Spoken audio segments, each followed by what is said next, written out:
Welcome to the Tri-City Regional Chamber's March Membership Luncheon, sponsored by Viola Nuclear Services. I actually really like to see you all here and see you all talking, and so I won't try to stifle that too much. It's great, really great to see you all. I'm Lori Matson. I'm president and CEO of the Tri-City Regional Chamber. We want to thank you all for being here today at the Holiday Inn Express in Richland on the river. This is our first event here since the beautiful renovations, and I don't know if I see anybody from the hotel staff, but looks really nice here. So great job on that. You've done a tremendous job modernizing this facility. Also, this is the first luncheon since the mask mandate ended. So it's great to see all yours. Are we excited? Let's all just give a little round of applause for that. It's so nice to see all of your smiling faces, not just part of your smiling faces. Today's guest speaker is Renée Sunde. She's the president and CEO of the Washington Retail Association. The chamber hosted Renée a couple years ago in 2019, and we were really impressed with her presentation. And I'm thrilled to have her back. I get the chance to hang out with Renée from time to time at state things that we're at, and she's really a great asset to the Washington Retail Association. She's going to touch on industry trends in the workforce, consumer confidence, inflation, and more. So we'll get to her in just a few minutes. But at this time, I'd like to announce our elected officials that have joined us for today's program.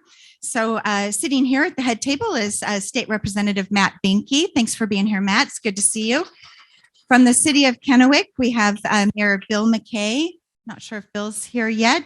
I do see Councilmember Jim Milbauer here. And I believe we have John Trumbo here as well. If you're here, please stand.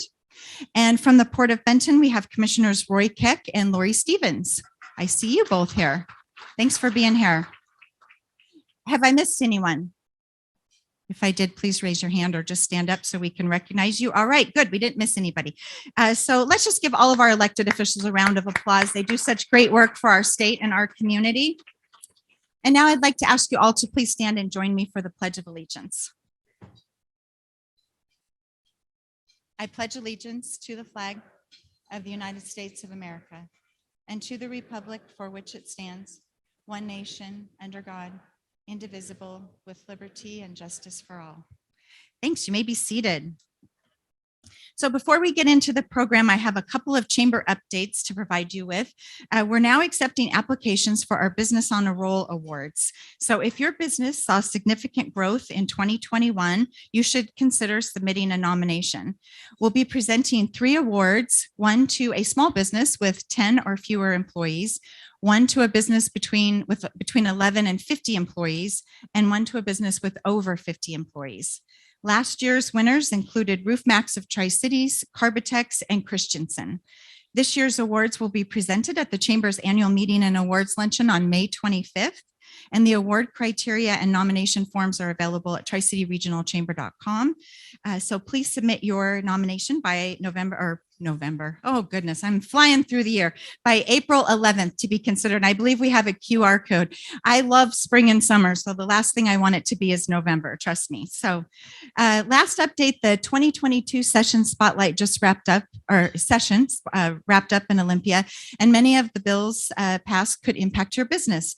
To see what legislation made it through, you can watch the Regional Chamber's Session Spotlight video available on our Facebook page, YouTube channel, and we've got some information for you right here on the screen.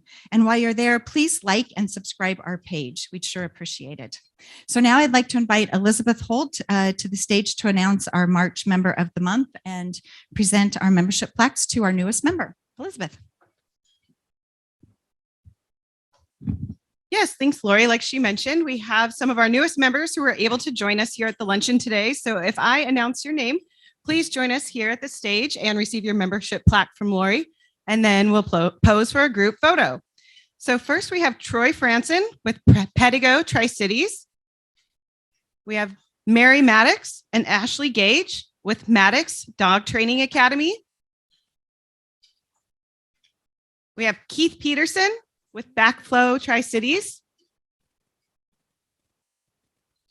Andrea Clare with Tulare Law. And we have James Atwood with PCL Financial Group. Let's give these brand new members a round of applause. Mary, are you able to join us? Really quick, Stephanie. We have one more.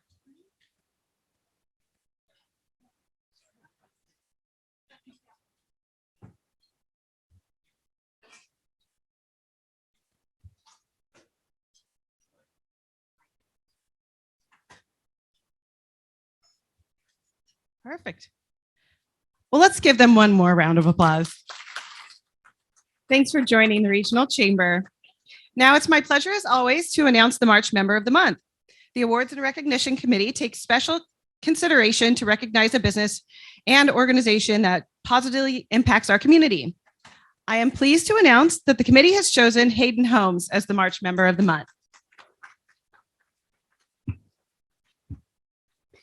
Hayden Homes has been an active member of the Regional Chamber for over a decade. Throughout the years, they have been a committed sponsor to many chamber events and programs. Additionally, as many of you may know, Hayden Homes continues to give back to the communities in which they work. They founded the nonprofit First Story over 20 years ago. First Story addresses the affordable housing crisis by offering a hand up to home ownership by offering zero down, zero interest loans to qualified families and individuals. They also offer grants to many organizations in the Tri-Cities, many of which are also Regional Chamber members.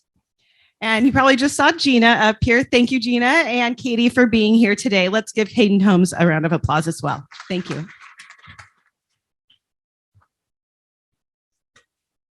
Thanks so much, Elizabeth, and welcome to the Chamber, all of our new members. The sponsor of today's luncheon is Veolia Nuclear Services, and Whitney LaMarche, the Director of Engineering at Veolia, and also a current member of our Chamber Board of Directors, is here today to say a few words. So please help me welcome Whitney.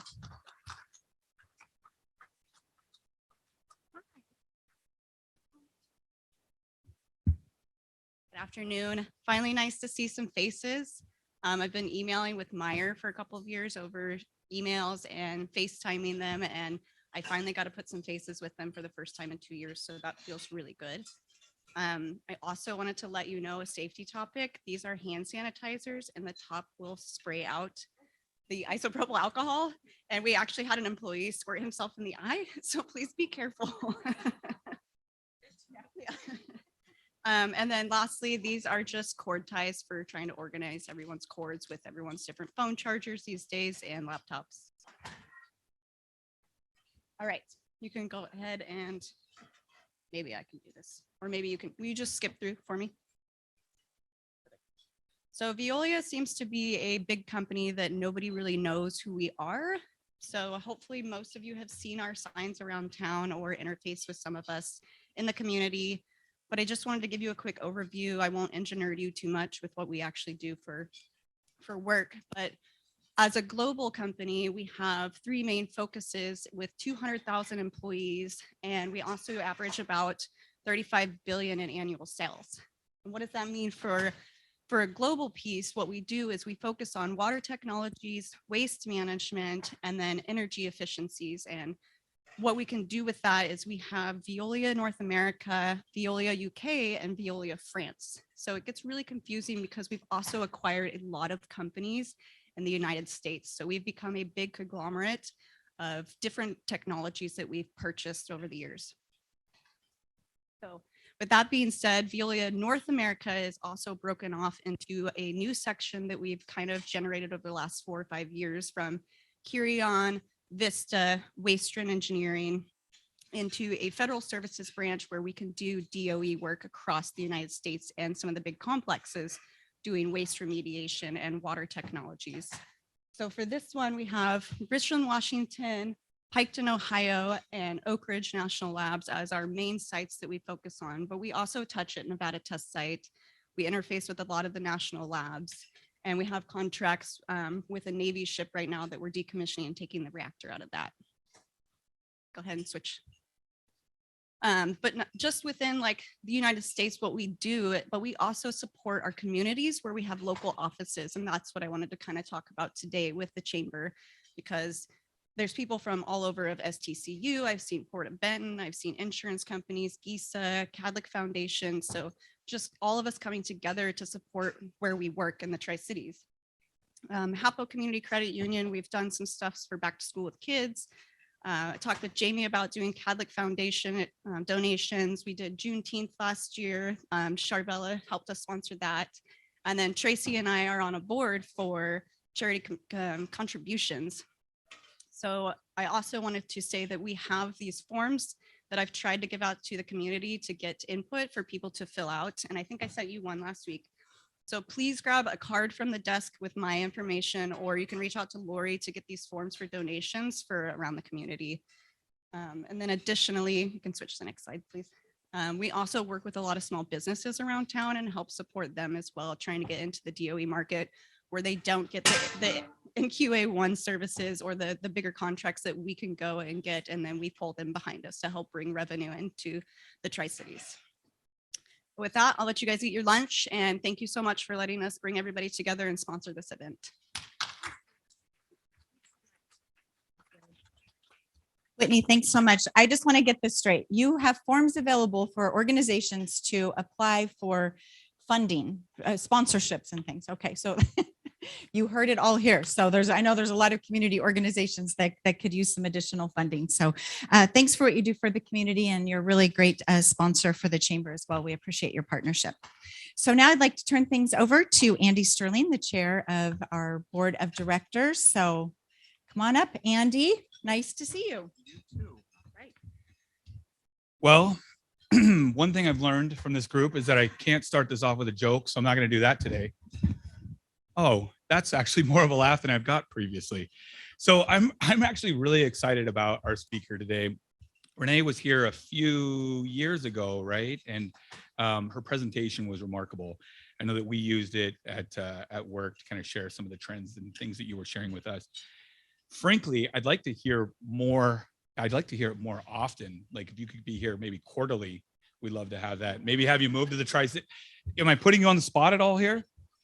If only we could find some mortgage lenders in the Tri-Cities, we'd be in good shape.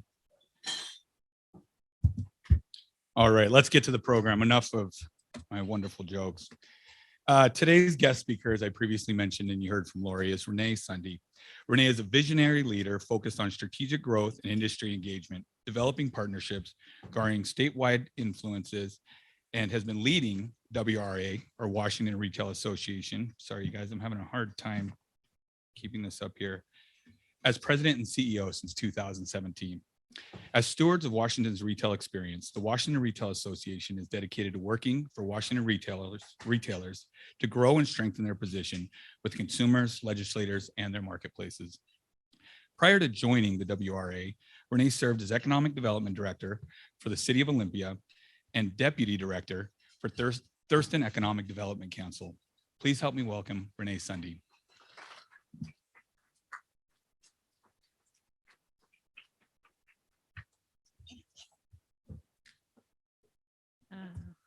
Well, good afternoon, everyone. It's great to be here. Thank you for the introduction, Andy, and just for the invitation from the chamber to come back again. It wouldn't twist my arm too much to think about coming back to Tri-Cities because I absolutely love the Tri-City area. This is probably one of my favorite parts of the state. And I mentioned this to you last time. I went to high school in Pendleton. So it feels a little bit like home when I come back over the pass and come back to the Tri-City area. So it's great to be here. As Lori mentioned, so much has happened in the last 3 years since my last visit. And I don't know about all of you, but I am so grateful to be out of the Zoom box. Ooh, I mean, that was a lot of time in Zoom. And so it's so great to see everybody strong and healthy and to see everyone's smiles and just to get back together again. So thank you again for the invitation, the opportunity to be here. Today, I want to talk to you about retail's future in a post-pandemic economy. As I do that, I think it's going to be important for us to step back a little bit and look at the impact that COVID had on the retail industry first. And then I want to talk a little bit about the 2021 holiday season and why it was a holiday season to remember. I also want to talk about where we're at today economically, and then 4 trends that will shape retail in the coming year, in the next 9 months of 2022. And I'll touch a little bit on a couple of legislative outcomes that are certainly going to impact the retail industry moving forward as well. Andy mentioned a little bit about this, but for those of you that aren't familiar, and I guess I better forward, this is going to be my tricky part, you guys. What you have in front of you is a picture of my staff. And we are actually one of the larger retail associations around the country. We have 14 employees and 2 contract lobbyists. We're headquartered in Olympia. We're about a mile from the state capitol. And currently we represent approximately 4,500 storefronts around the state of Washington in all 49 legislative districts. And those represent small businesses. Some of them are Main Street businesses. Some of them are Washington-based, Washington-grown businesses. Many of you know them well. We also represent, though, many multi-state companies that have a very significant presence in the state of Washington and actually employ a lot of people here, as well as a couple global companies that we represent too. Andy mentioned this. We see ourselves as stewards of Washington's retail experience, and we do that by advocating for the people that represent our industry. So it's the owners, it's the operators of retail. It's also the workforce that represents the industry. And then, of course, the brands that all of you have come to know and love and actually to rely on. And then the policies that help retail thrive in the state of Washington. So let me kind of dive in and go back a little bit and kind of mention something that you probably all know, and that is that retail has been experiencing transformation for years. The primary message when I came into the role 5 years ago was that retail apocalypse was really the topic du jour. And really the message was that online retail was going to take over brick and mortar retail, and it was going to be the demise of all retail. I mean, do you remember that? It was in the news everywhere. Retail was going away, which I never quite understood the thinking behind it, but it was certainly the concept that was being thrown around. What we also started to see was omni-channel retail, a new term about 5 years ago. And that was really kind of us against them, pure play retailers against brick and mortar retailers. What we were also seeing is malls having to reinvent themselves. And some of them were a little bit shaky during this time as we headed into the past years. We also saw strong growth in outlet stores and discount stores. And experiential retail was certainly something that was becoming more and more common. And when I talk about experiential retail, it was really all about the touch and feel of retail. So for instance, you could go to Williams and Sonoma and buy new cooking ware and then join a cooking class with 5 of your new friends and learn how to use the new products that you purchased. Or you could go to REI, buy a new kayak and go on excursions with folks on weekends to try out your new equipment. So what we were seeing years ago is really all about how do you start to experience retail? How do retailers do that better? Obviously, what was going on is consumers were driving that transformation. It really was the balance between technology and new technologies that we were seeing, convenience that consumers wanted, as well as that balance with personal experience. Retailers have always been challenged to try to find this right balance. And I think it's part of where you will hear as I continue to talk of where we're at today. But what's important to note is that COVID was what I would call the great accelerator for our industry. Retail is oftentimes on the front lines of emergency response. And, if you think about it, it's floods or fires or hurricanes or tornadoes, even this winter storm sometimes that we face. What would we do without retail if we couldn't get out there and find the products that we need to support our families and our communities during emergency situations? And what I will say is that COVID was no different. COVID was certainly, retail was certainly out in front. And what that meant is that our frontline workers were in very high demand. it was candidly not an easy time to be in the retail industry when we were trying to figure out a little bit more about the virus, what COVID really was, how serious was it. Is certainly a challenging time for our industry. And one of the things that made it very challenging, and I will tell you this firsthand, was the continual changing government regulations that were not only going on in the first 3 months when we went into lockdown, but actually what was going on is state by state, there were different regulations on different distribution warehouses, and how even supply chains at the very beginning were challenged to try to figure out what's standard. And it took a while for us to really figure out how to get products into each state and to ensure that customers had what they needed to support their families. The gap between our large and small retailers and our essential and our non-essential, it really grew even bigger. What we thought would take years to transform basically took months. This fear of everything going to online, truthfully, what happened was there was a pretty significant shift to online retail, just because, again, the fear and safety requirements. And so a dramatic shift where people of all generations, even some of our older baby boomers who had never used online platforms, actually were doing that just because they felt safer. So a huge transition took place during that time. And what this did is it set the stage for very uneven recovery within the state of Washington. We saw general merchandise type retailers, home improvement, electronics, obviously grocery. They all did extremely well during these early months. Some of them had up to a 40% increase in profits. So certainly big demand, especially those retailers that were prepared for this, that already had their online platforms in the works.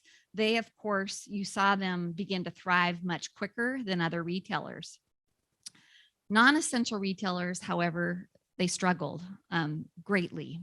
And I heard so many stories about small stores that carried the exact same merchandise, maybe as their larger counterparts, but because the larger employer retailer carried groceries, maybe something that was essential, they were able to stay open. But the smaller retailer that had the same exact merchandise was closed. So what we saw is many of our small retailers being forced to use PPP and EIDL loans, a lot of state grants. Many of our businesses were even, just borrowing from family members and taking all of their savings just to keep their doors open during those first 3 months and keep afloat. What we do know is that retailers had absolutely no choice but to innovate very, very rapidly. And that was, again, to meet the needs of consumers. And keep in mind, we were part of the challenge for retailers because we were changing how we wanted to shop based on what we learned that week about COVID. I mean, it was literally week to week, sometimes every 2 weeks. And then, of course, the government was enforcing new regulations just about as frequently. So very challenging. What we saw happen in the first 3 months of our lockdown, though, is that many small retailers actually used these first 3 months to set up an online platform, something that maybe they had not thought about, they didn't see as urgent. They immediately did set up those platforms. And we even saw a few communities, one of them that I'll call out that did a great job is Kirkland. In their downtown community, they set up an online marketplace that allowed their small retailers to join the marketplace and keep moving their products even during those first 3 months of closure. So what we had seen before as touch and feel retail and the retail experience went to a completely contactless retail, being our new reality, where curbside was something that was standard. BOPUS, I think everybody knows BOPUS now, right? Buy online, pick up in store, became a very standard operating procedure for retailers across our state. Also QR codes, which is something we've all, kind of dabbled with through the years. They became a real thing again. I mean, that's how we were reading signs. If you did go into a restaurant, many times we're using QR codes to do that. Mobile orders became something that was a new thing as well. But words that obviously everyone was familiar with, but were not nearly as much on the forefront became reality for us. Words like warehousing, logistics, last mile delivery became critical in order to meet the very huge demands that were in store as well as online in order to deliver to customers. As the state began to open up in the early 2021, everybody remembers we all kind of went, yay, we're going to take off our masks and we're seeing things loosen up. I think that was about a month, maybe a month and a half, when we saw the Delta, which was pretty serious, to be honest. It was a very serious variant of COVID. See an uptick, and immediately we went back into a new mode. I mean, it was pretty quick. And this is when the discussion around supply chain shortages and low inventory and the demand that was there that was kind of held up during that first year became more and more real as we saw the emergence also of Omicron in the fall. But what I do want to say, and I put this on one screen because it was so important, consumer demand was really strong. Personal balance sheets, and maybe all of you know this, were also pretty strong. Savings rates went up to approximately 14% for many households. Just folks not spending as much money during those months of lockdown. Consumer confidence was pretty strong. If you had a job, obviously there was some that were not confident at all during that time. It probably, and whatever you feel about the stimulus that was circulated around our country, what we do know is $5 trillion certainly played into this. That's a lot of money that was moving through our economy and certainly impacted the state of Washington. And shoppers were just simply ready to get out and spend as the 2021 holiday season approached. I do want to mention in that third quarter, taxable retail sales, we already started to see quite an increase happening. In the third quarter, we saw a 10.5% increase across the state. And this is just specifically retail, this is not restaurants, just makes 44 and 45. In Kennewick, you saw an even greater increase in retail sales, 12.2, Richland saw 11.8, and Pasco 8.5. So we were really seeing strong retail sales as we headed into the holiday season. But I want to talk a little bit about why the holiday season, why 2021 was really a season for the history books. What we saw was retail sales between the months of November and December just skyrocket to 14.1% over the previous year. A lot of the movement was categories that hadn't been moving as quickly. So clothing and accessories. So many people while we were sitting at home in our sweats, we weren't spending money on clothes. And all of a sudden folks said, I may need to kind of get with it and figure out, maybe things got a little tight, which I heard a lot of too. But it was time to get back out and start looking at clothing and accessories. And that's where some of the strongest growth happened. And that's according to Prosper Analytics that does a lot of that survey work. There were three factors that I want to speak to over the holidays that made this an exceptional holiday season. One is that 61% of shoppers started shopping even earlier this year. You can see on the chart there, it's been a trend. I mean, folks have been starting earlier and earlier, but I think there was a lot of concern about low inventory, supply chain issues. Most of us were like, I may need to get going a little bit quicker. But not only did sales start earlier, but they went all the way through the holiday season. It wasn't just a start and then a slow, but really an acceleration through the entire season. The second piece is that what we saw is that even though there was concerns about, we were starting to hear about rising prices and maybe inflation starting to peak up, but the prices still had not been reflected. So people were still feeling comfortable about what they were paying for their products. But the main reason why I actually am talking about the holiday season was really this third factor. And that is that shoppers during the holidays, and this is during Omicron, they came out in droves back to brick and mortar. And, there's a lot of talk about whether or not maybe it was just everybody was so tired of being unable to get out and really kind of get out and move around and shop. Maybe they were just missing that holiday experience. But what we saw nationally is 105 million consumers visit stores, which was up from 92 million in the previous year. And what I think happened is really this new narrative that said, this concept of a retail apocalypse after 2 years of being forced to go online is probably not viable. What we're likely to see ongoing is brick and mortar still having a very important place in our communities. And it was demonstrated during this holiday season.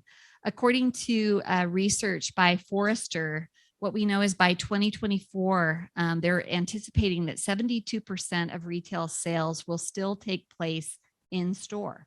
And that's surprising to a lot of people, but it certainly holds an important role in our communities and in our economy. So I want to talk a little bit about where we're at today. I'm going to start nationally. In January, and this is coming off an incredibly impressive holiday season of 14.1% growth. January retail sales were up by 5.9% still month over month. So a lot of spending still going on, and 9.6% year over year. But in February, we saw our very first downturn, and that was a 1% decrease.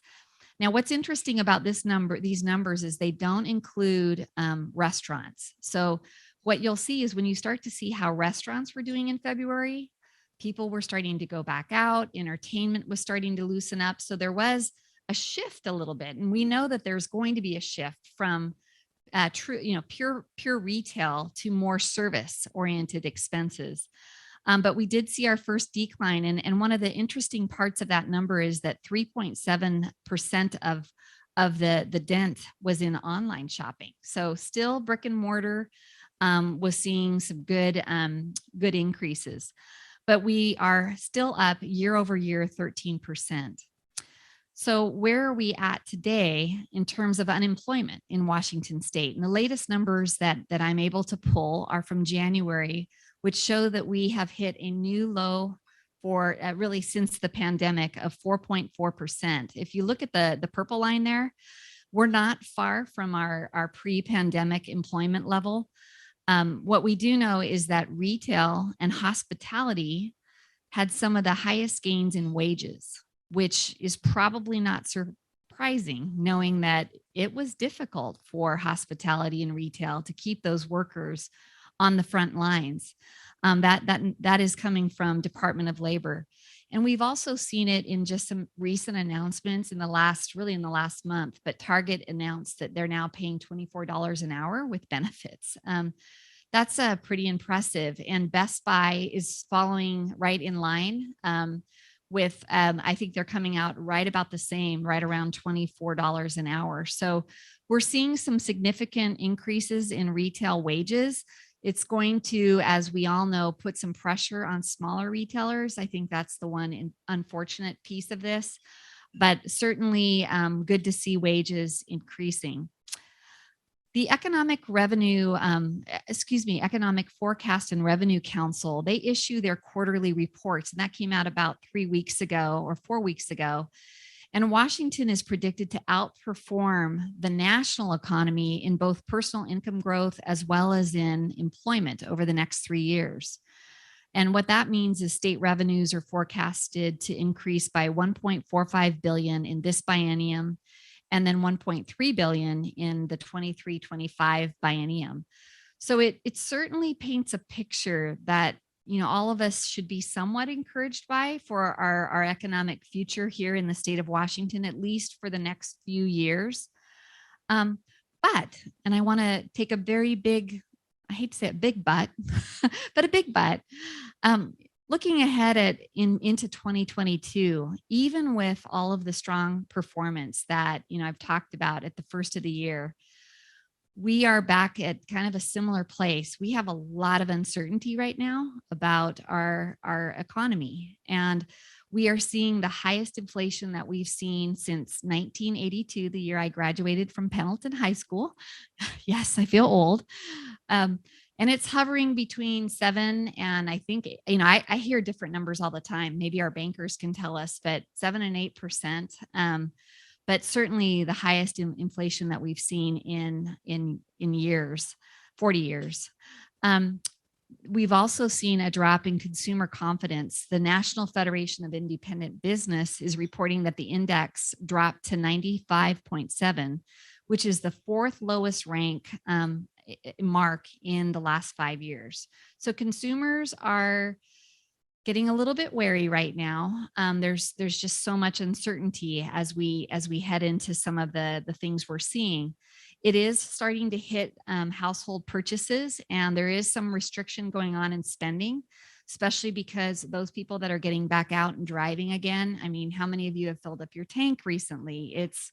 It's a pretty big hit to fill up with $75 for a tank of gas, at least on my car. We're also seeing thinner margins for retailers and just lower sales volumes starting to appear. And supply chain challenges are remaining. They're still there. We haven't fully recovered. They are improving somewhat, but now there's a new twist, right? As we look at the global unrest and the anxiety around the war in Ukraine, and then just the added unknowns in terms of the impacts on costs of raw materials impacting us here in the state of Washington and in our country. Rising interest rates, obviously last week, most of you heard that the Federal Reserve did increase rates by 0.25, and they are not shy in saying that we are probably going to see up to 2 to 3% increase by the time those increases are done. And that's really to kind of even out some of the inflation that we are seeing. But I do want to say this, another but. But even with all of the uncertainty that we have seen, it's interesting to see that there is cause for optimism. And one of the things that I think really encouraged me is that the National Retail Federation, which is an organization that Washington Retail partners with quite a bit, they just had their recent economic forecast. They have a team of economists that rolled out what they're forecasting for this year, and they're anticipating a 6 to 8% increase in retail sales still in the year 2022. And what they're kind of banking on is that some of the adjustments going on with inflation. Again, we don't know absolutely what's going to happen as this war continues to play out. But there is some optimism that inflation will be in check. It's going to slow down people's spending, but still anticipating strong growth in taxable retail sales. Obviously, it's not going to be the 14% that we saw last year. And it's going to be higher, though, than what we've seen over the past 10 years, which is an average of about 3.7%. In terms of growth. So still a very strong year is being forecasted for the retail industry. And, I always go back and forth because NRF says this in their taglines: retail powers the economy. And I've thought about that. And I thought, what's interesting about that is the reason why they say that is, if you think about your community, taxable retail sales is absolutely critical to allowing you to provide the services to your community. Obviously, 42% actually is 42% of our general operating fund at the state is powered by retail sales. But at the same time, I think the reverse is true. Without jobs and without confidence, consumer confidence, what happens is retail slows. So it's really the type of industry that really is so directly tied to the economy and the health of the economy.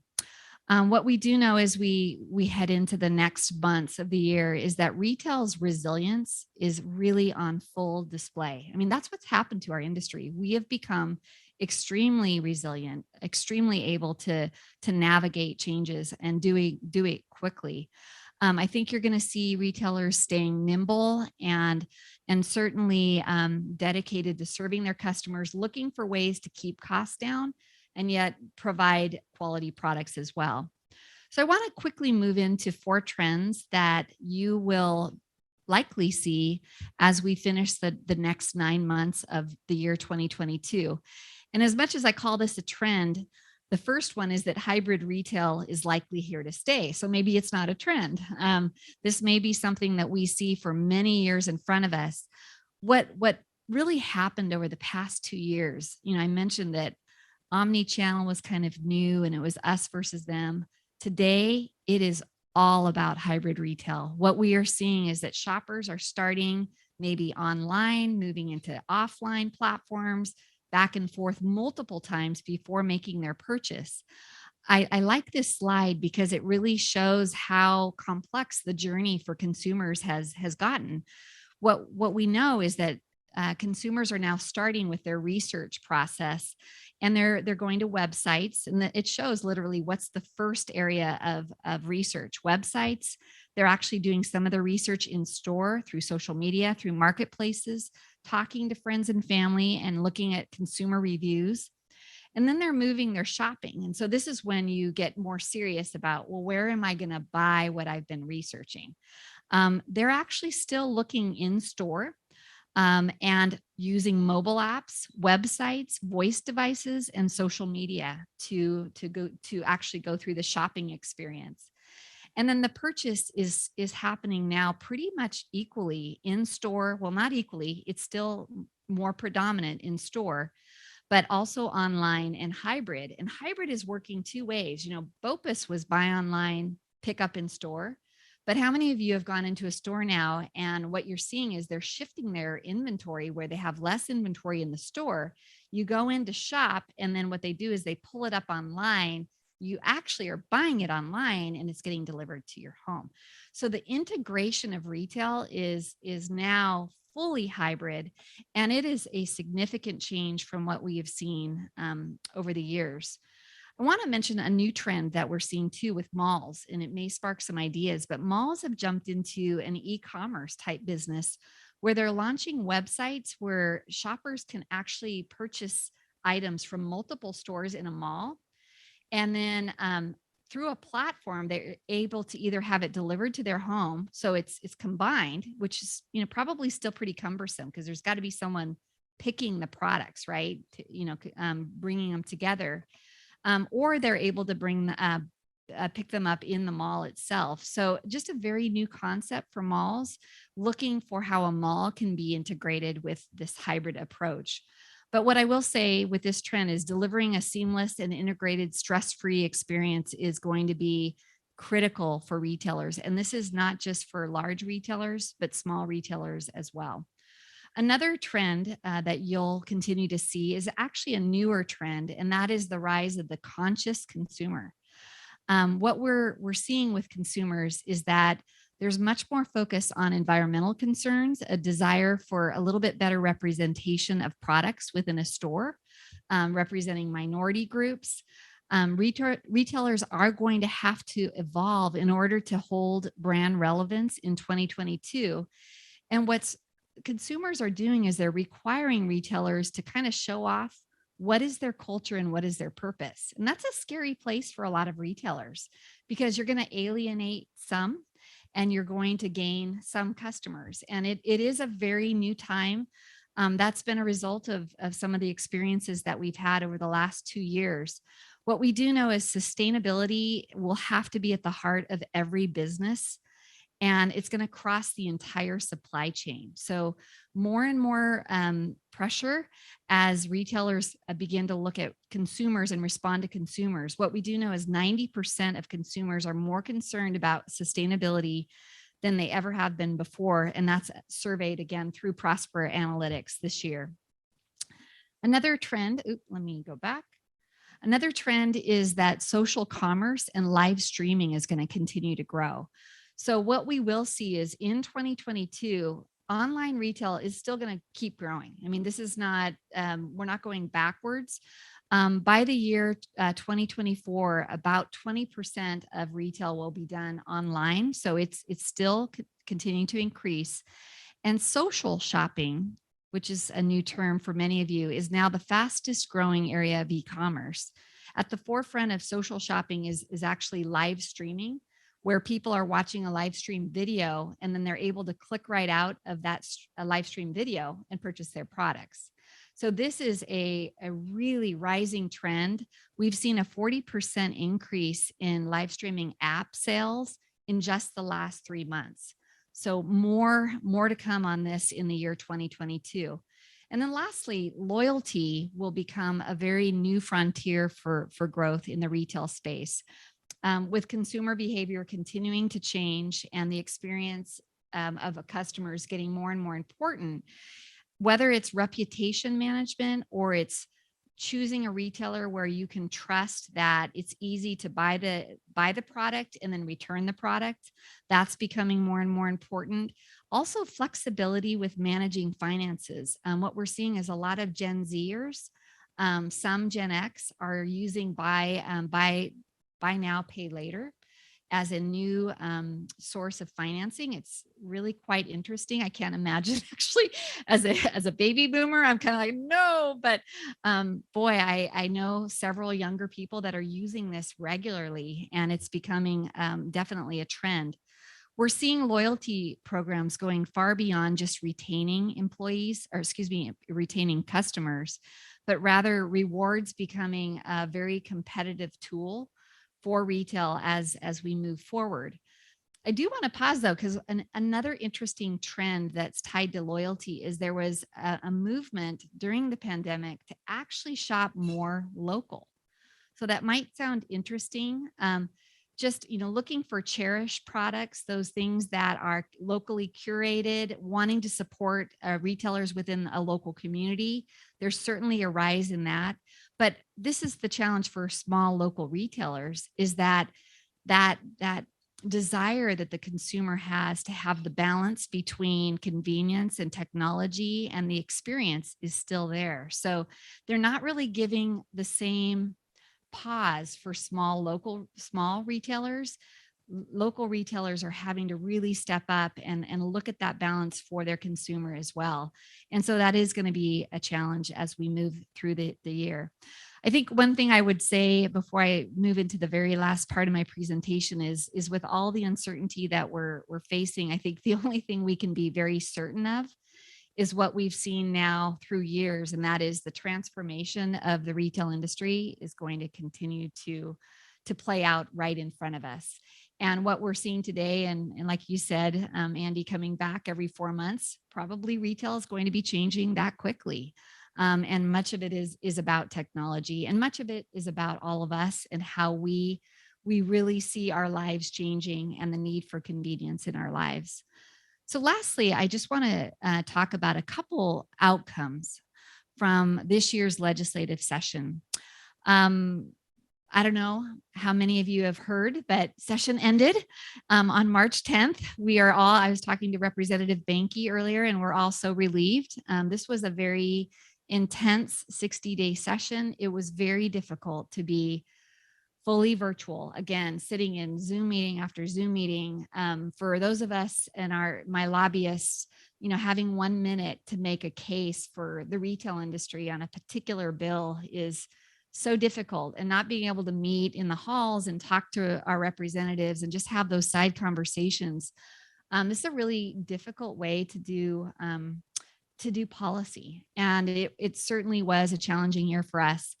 One of the biggest issues for the retail industry, and you've probably wondered why I haven't mentioned this up to this point in presentation, is the fact that organized retail crime, retail theft, is a huge issue for the retail industry.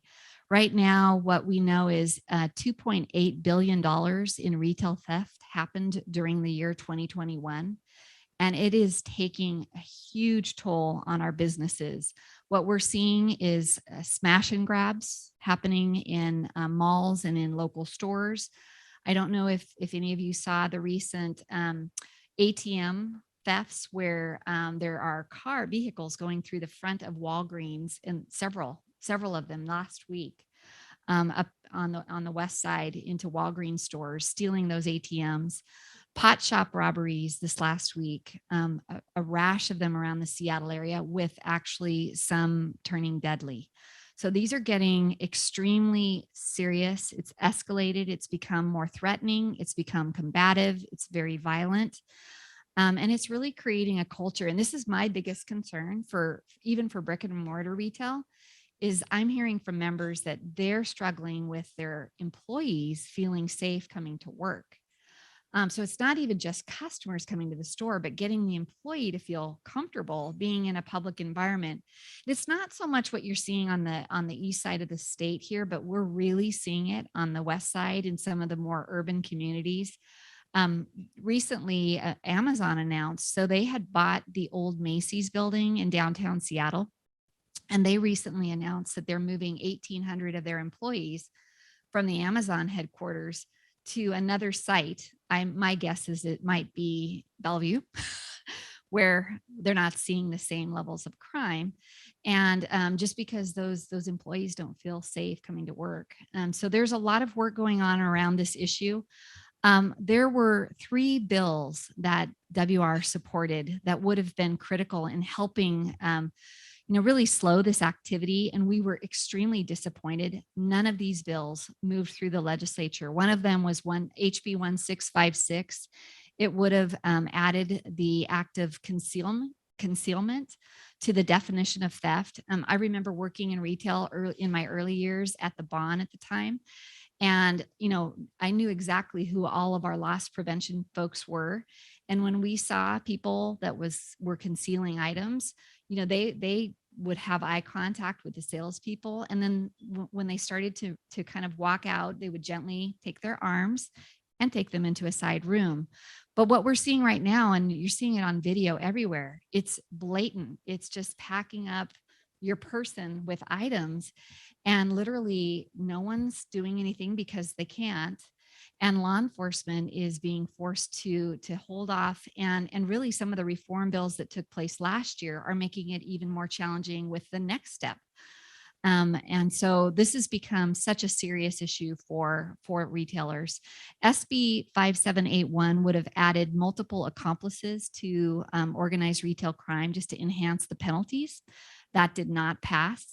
HB 1614 would have required high volume third-party online marketplaces to basically make information available to law enforcement with stolen product tracking, and would have required basically stronger verification of who's using the online platforms. And we did strongly support that bill as well, which was a challenge because we have some retailers that weren't as supportive. So but those 3 bills did not pass the legislature this year, and this is going to be a top priority for the Retail Association. We will likely see a task force forming in the coming year and many of these bills coming back. But I don't want to end on a negative note today, and I have a very positive bill that did pass, HB 2019, which is our retail workforce training bill. It was sponsored by our very own Representative Matt Banky of the Mighty Eight. And it speaks to the importance and the impact of retail on the state's economy. And it's the fact that 1 in every 4 jobs is supported by the retail industry. And the retail industry actually employs 385,000 people in the state of Washington. And that represents $24 billion in wages. And 42%, I mentioned this earlier, of our state tax collection. So you can see how critical it is to even our tax base. But I also want to mention that 34% of employees in retail are people of color. And it's the 4th largest employer of immigrants. And so there is incredible opportunity to support workforce training and the opportunities for students and for job seekers and for workers to focus on stackable skills that can be used not only if you start out in a retail job and move on to another industry, or if you choose to stay in a retail career opportunity. And what we're seeing right now, and you guys know this with Amazon opening up their two largest distribution centers in North America in Pasco, the types of jobs that are associated with retail are rapidly changing, and many of them have a strong root in technology.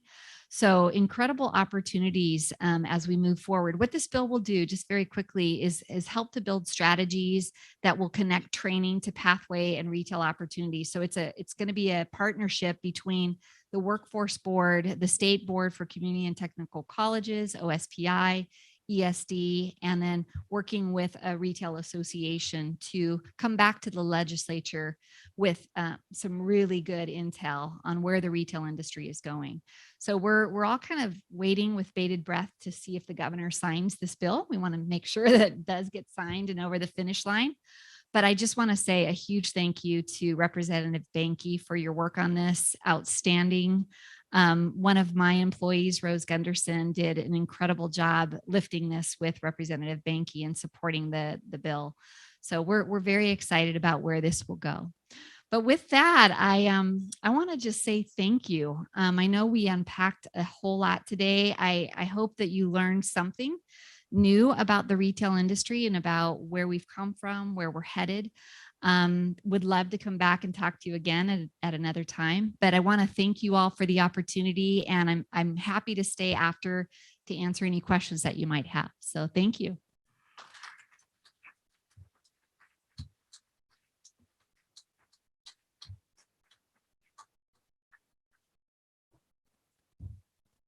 Okay, well, thank you so much. We're so very lucky to have you here.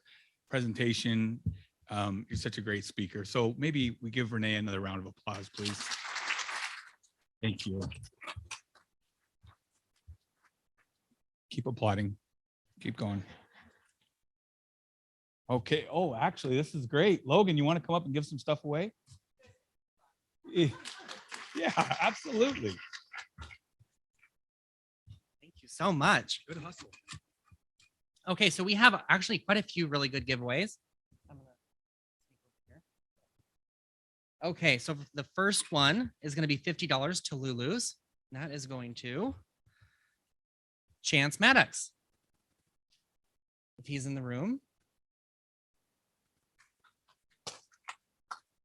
Oh, all right. Second one, another $50 gift card to Lulu's. That's going to Candace Turcott with Express Employment. Congratulations. All right, and this one is Golf for 4 at Columbia Point. The best part, it comes with golf carts. So sign me up for that one. That is going to go to Travis Adams with Basin Pacific. And these were all from Veolia. So thank you again for those excellent giveaways. We have two more giveaways. Those are from Soy 705. The first is a $30 gift card. That is going to Beth Wilkerson with Summit Funding.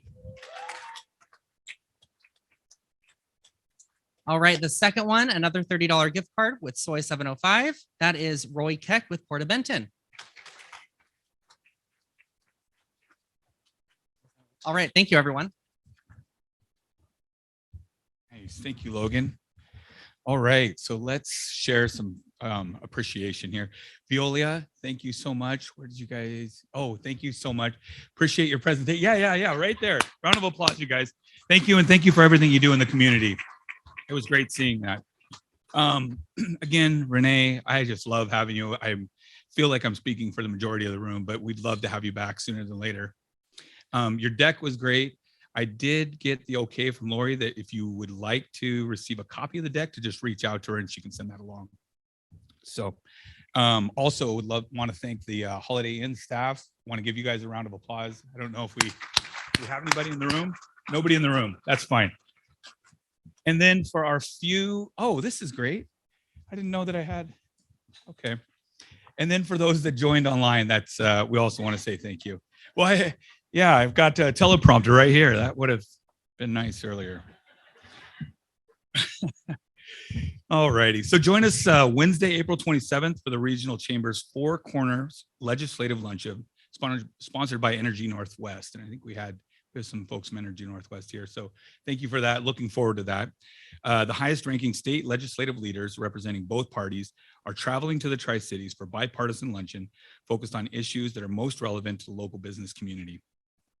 Luncheon attendees can participate in a 2022 legislative session overview, discussion, Q&A, and outlook for the next biennium.